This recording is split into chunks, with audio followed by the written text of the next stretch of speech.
Hello and welcome to the Long Island Weather Update. It's 9:30 on June the 4th, and still kind of warm out there. And the sky was really ugly looking sky today. To me, it was ugly. A lot of just contrails, jet junk, and the air quality really didn't seem all that much better today. Um, Not really a small improvement over yesterday, but it's better now in the evening, but it was warm during the day, for sure. And we're going to go over what we have going on right now in our area. So before I get to the rest of the country, you'll notice an air quality alert in effect for Queens and the city. Not for Long Island, I guess, because the sea breezes it goes through.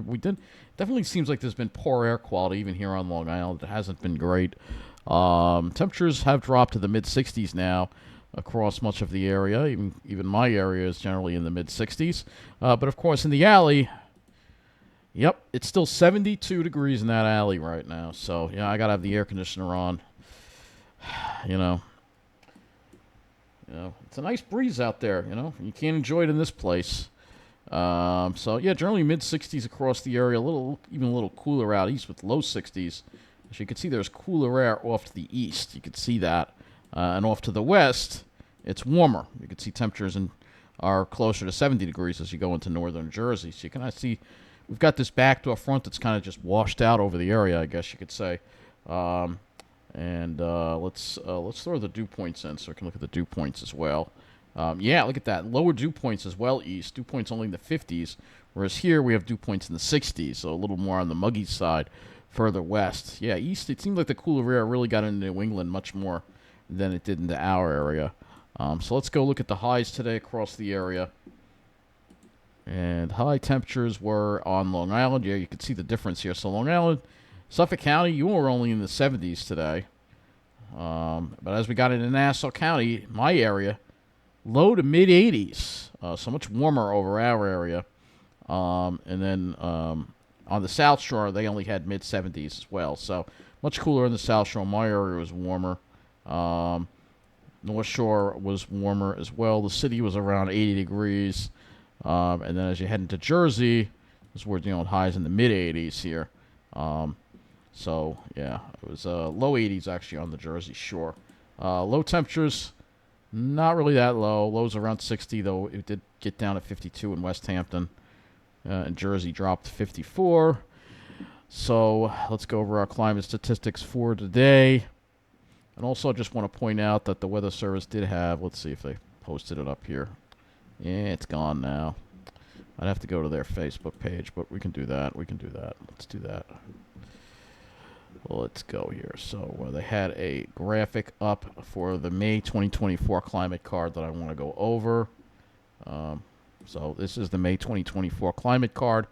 And you'll see that Central Park was 1.8 degrees above normal. Kennedy was 2.5 degrees above normal. LaGuardia was 1.2 degrees above normal. Islip was 1.8 degrees above normal.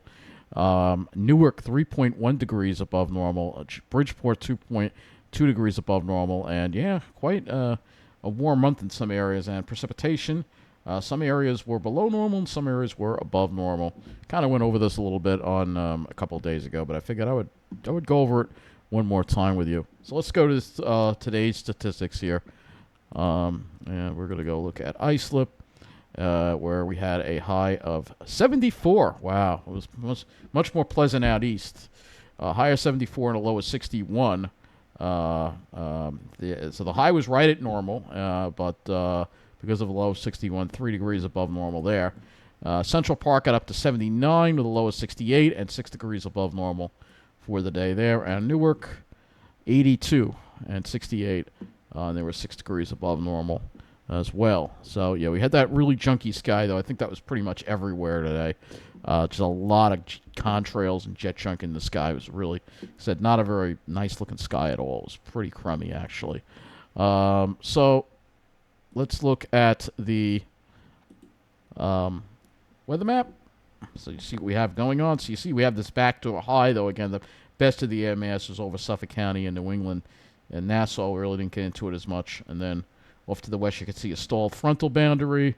There's a low pressure along it. And then we have another cold front snaking through the upper Midwest, and heavy rain and flooding possible for much of the northern part of the Midwest into the central part of the Midwest, and then as you go further south, that's where there's severe thunderstorms possible for the area, for those areas. So let's take a look and see what thunderstorm activity we have going on right now.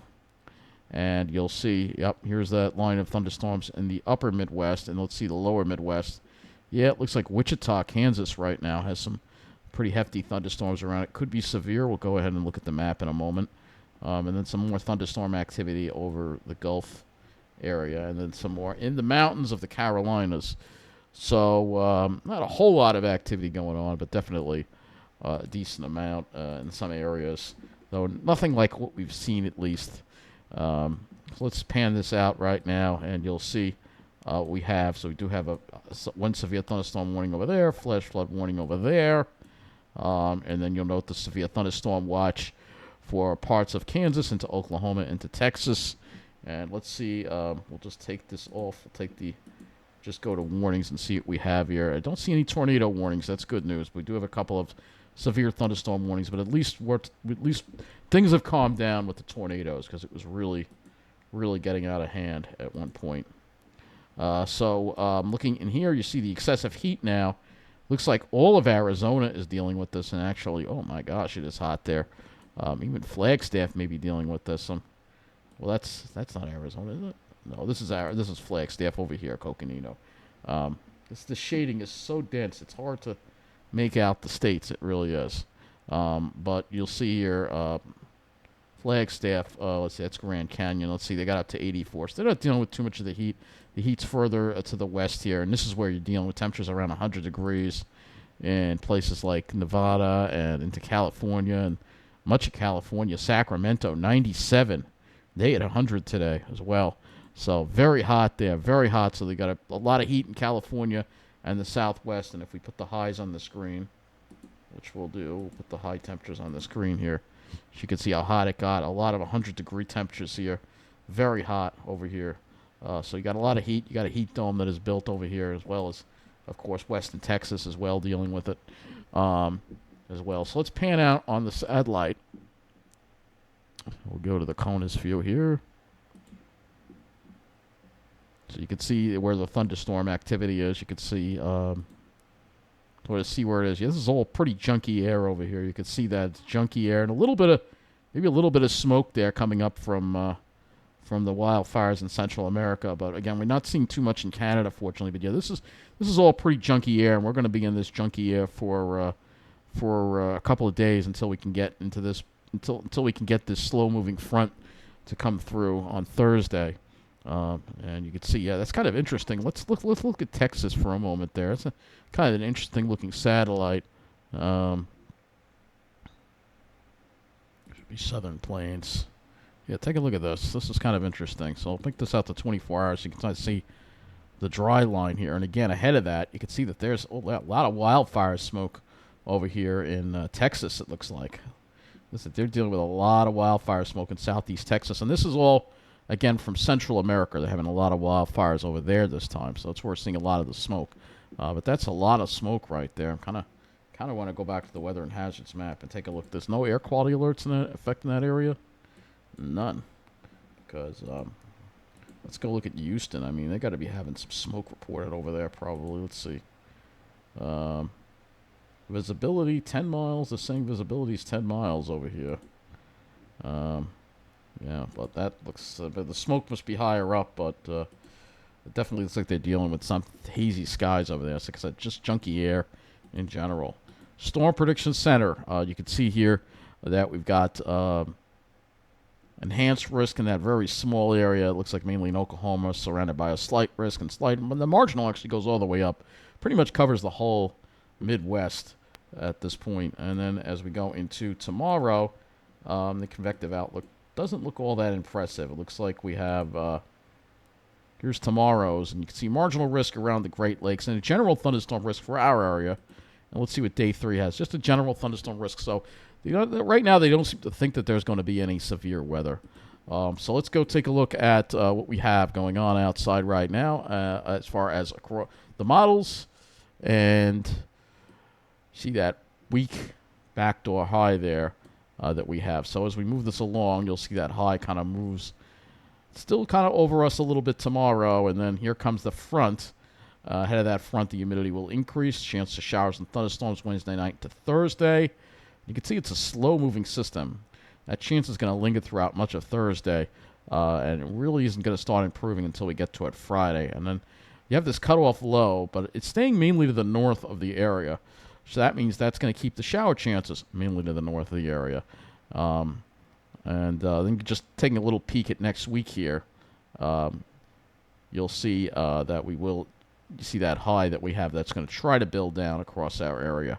That'll bring us, so you can see no really big heat ups in our future with a setup like this. So let's go look at them. So I'm a little earlier, so I probably don't have the full HRRR, and I realize that. So you know what? I hate that. It's annoying. I'm a little too early with that. We'll go to the NAM, I guess. So we'll look at the NAM first, I guess. We have the 18Z NAM, and so we'll look at that. So not too much activity for tomorrow, but you'll see as we get into tomorrow night, that's when we're going to start seeing some showers and thunderstorms pop up later, probably after 10 o'clock or so. Some of these could be a little bit on the heavy side, though. Probably not severe, just with heavy rain. And then we have some chances of rain. And then Thursday, it leaves, but it leaves us in a warm, humid air mass. So this isn't really the actual front. It's back here. So we're still dealing with, here's another batch of showers and thunderstorms coming through in the late afternoon or early evening hours. So this is what you're going to be dealing with. So if we look at the dew points and wind flow, which I'm going to use the NAM for, being that the HRRR, we could look at the 18Z HRRR too, I guess. But let's look at the NAM first. And you can see that humid air that we're going to be in. And you'll see it's not until we get to it Friday that we start getting it out of here. So we still got 2 days of junky air to deal with. We'll go to the HRRR. I'll use the 18Z run for this. So here's the 18Z run of the HRRR. You'll see, again, here's the humidity. So we have a southerly flow tomorrow. It's not going to allow it to get too hot, but you can see the dew points definitely up there. Going to be dealing with some humidity. And then Thursday, we're going to also be dealing with humidity. And the problem with Thursday is we have a southerly wind that becomes westerly, and we're still in the humid air, and we're in a warm sector. So we have a chance to really heat up on Thursday. It could wind up being quite warm, is my concern here at this point. So let's look at the HRRR here as far as temperatures go, and you'll see the temperatures probably won't drop that much tonight, and then tomorrow it's not really going to get that warm because of the cloud cover, even though it'll be humid. Probably the temperatures only probably upper 70s, though. You never know. My area could still manage to hit 80 degrees. Of course, if you're inland, it'll be warmer like Jersey. Tomorrow night, temperatures aren't going to drop that much, obviously 60s. And then for Thursday, it's not showing it to heat up that much. Probably because of cloud cover and showers, but I wouldn't be surprised if we overperform on Thursday with the temperatures. So let's go look at the precipitation forecast on this. And you'll see tomorrow mainly dry, but then as we get to the evening, like I said, after 10 o'clock, 9, 10 o'clock, you'll see some showers start to approach, showers and thunderstorms. And then for Thursday, you can see, again, you have 2 batches, one in the morning, and then it's trying to develop another one. This one's a little earlier on in the middle of the day. So if it happens in the middle of the day, then chances are that we wouldn't see the tendency to try to keep the temperatures down a little bit. But it all depends on timing. And if it's later like the NAM is, then it could wind up being warmer. I'm kind of curious what the NAM has for temperatures. Don't usually use the NAM because it does have a cold bias, but it could wind up heating up. So let's look at a few more models here. GFS as well. Not showing it all that hot for Thursday. Kind of surprised with the west wind. It hasn't warm tomorrow. I'm just a little concerned Thursday could really overperform with the temperatures. I'm guessing it thinks that there's going to be a decent amount of cloud cover around. Maybe that would help. Let's look at the NAM 3 with cloud cover. It has cloud cover, but it does have some breaks. So I guess it all depends. If we have the sun come out, we could wind up overperforming. So I'll have to see what happens with that. It's always a possibility. But anyway, let's go to the GFS. And actually, I'll go to the RGM here. Obviously, we're going to have plenty of clouds around, but I'll go to the RGM here. Let's see what the RGM has. What this looks like on the RGM here. So tomorrow, RGM's not really showing. It's showing like some clouds in the morning and then So we could have some sunshine in the middle of the day. I still think it's going to be a very junky looking sky. So you do get sunshine. It'll be very heavily filtered with a lot of jet junk and stuff. And then we have plenty of clouds for Thursday, obviously. And then as we get into Friday, that's when we should try to clear things out a little bit more. I think we should have mostly sunny skies. And we get into a better air mass by then. So if I look at the GFS here, we'll show you the dew points by Friday. The dew points drop and they dry out with the westerly wind. But that westerly wind will bring the temperatures back up. Possibly, GFS doesn't show it that warm, but it's possible we could see low 80s. Temperatures will still be above normal with the wind direction like that. And then going into Saturday, it's not showing it that hot at all, the GFS, which is good. So it does seem like it's cooling it down a little more for the weekend as we get into that cooler air. So it'll definitely be more comfortable, but we got to get through, unfortunately, all this kind of muggy air, the junky air that we're dealing with right now. And it is pretty junky out there. Let's go to the Vent2 Sky site. I'm just going to go and look at Cape and Thunderstorm. Don't think we're going to see that much tomorrow, but let's go and see what we have. There is some over New Jersey, but not so much over us. That marine, with that flow off from the south, there's a tendency to promote stability, I would think, for tomorrow. So I'm thinking that I don't think there's going to be anything strong as far as thunderstorm development goes with the wind direction like this. Most of if you really want to get stronger or heavier thunderstorms, you kind of have to be inland, I think, tomorrow night. So that's going to wrap up this Long Island weather update. Have a good night.